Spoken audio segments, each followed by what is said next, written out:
साल पुरानी पार्टी है, 1.5 साल पुरानी, और 1.5 साल के अंदर अंदर हमने जो प्रेजेंस पूरे देश में बनाई है, मुझे लगता है वो काफ़ी एनकरेजिंग है। हम लोग दिल्ली में विधानसभा का चुनाव लड़े थे तो हमें 29% वोट मिला था दिल्ली में। अभी तक के जो रुझान आ रहे हैं, हमारा वोट बैंक दिल्ली में बढ़ा है, 33% तक पहुंच गया है, जैसा मैं इलेक्शन कमीशन की वेबसाइट पर देख रहा था, और ये शायद अभी और डेवलप होगा। लेकिन एक भी सीट नहीं अभी ट्रेंड पे आई है, तो वो थोड़ा सा डिसअपॉइंटिंग है। पर इधर सरप्राइजिंगली पंजाब में सीट्स आ रही हैं।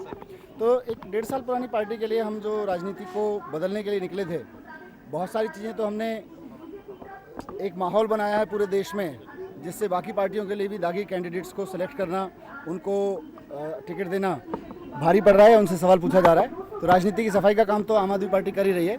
लेकिन हम पहले से कह रहे थे कि इस चुनाव में, इस आम चुनाव में हम बहुत नंबर गेम्स में बहुत कहीं नहीं रहेंगे। पूरे देश में प्रेजेंस बनाएंगे, पूरे देश में हमारी एक लीडरशिप खड़ी होगी, और वो हो रही है। लेकिन अरविंद केजरीवाल कहते थे कि 100 सीटें जीतेंगे। अरविंद केजरीवाल 100 सीटों का दावा कर रहे थे, तो गलती कहाँ हुई? मुझे लगता है 100 सीटों पर आप देखेंगे तो हम बहुत अच्छे फाइट में होंगे। नहीं, लेकिन इसमें कुछ मुझे पहले भी नहीं लगता था कि हम बहुत कोई सरकार बनाने की दौड़ में शामिल हो गए हैं या किसी के नंबर गेम में शामिल हो गए हैं। हम जहां खड़े थे, मुझे लगता है उससे आगे हैं। हम एक विधानसभा चुनाव अभी तक लड़े थे, एक विधानसभा चुनाव में हम उस दिल्ली में 29% वोट लेके खड़े हुए थे। अभी हम उसी राज्य में दिल्ली में 33% वोट के साथ खड़े हुए हैं। इसका मतलब दिल्ली के वोटर्स ने भी और भरोसा जताया है हम पर। लेकिन ये पॉलिटिकल कैलकुलेशन है, भारतीय जनता पार्टी के पास में 46% वोट गया है। 46% और 33% के डिफरेंस के बीच में सीट्स भारतीय जनता पार्टी के पास जा रही है।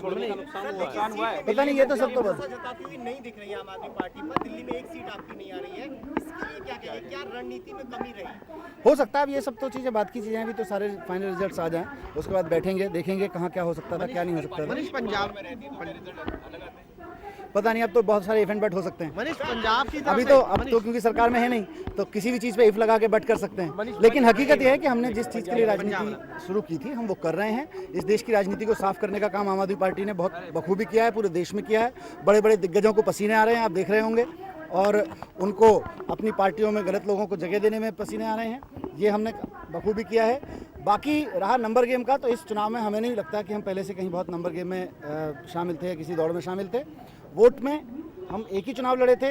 पिछले राज्य में पिछले चुनाव में हमें जितना वोट मिला, उससे ज़्यादा वोट हमें मिल चुका है अभी तक, और उम्मीद है कि इससे ज़्यादा मिलेगा। पंजाब की स्थिति जो है बहुत बेहतर कहीं ना कहीं पंजाब हमारे लिए, मैंने कहा, सरप्राइजिंग है। लेकिन कहीं ना कहीं स्ट्रेटेजिकल कमी रही, जो कि ज़्यादा ध्यान बाकी जगह नहीं दे पाए, वाराणसी पर टिका रह गया था। हाँ, हो सकता है, इसलिए मैंने कहा ना, अब तो बहुत सारे इवेंट बट हो सकते हैं। जब नतीजे आ जाते हैं तो बहुत सारी चीज़ों पे इफ लगा के बट किया जा सकता है।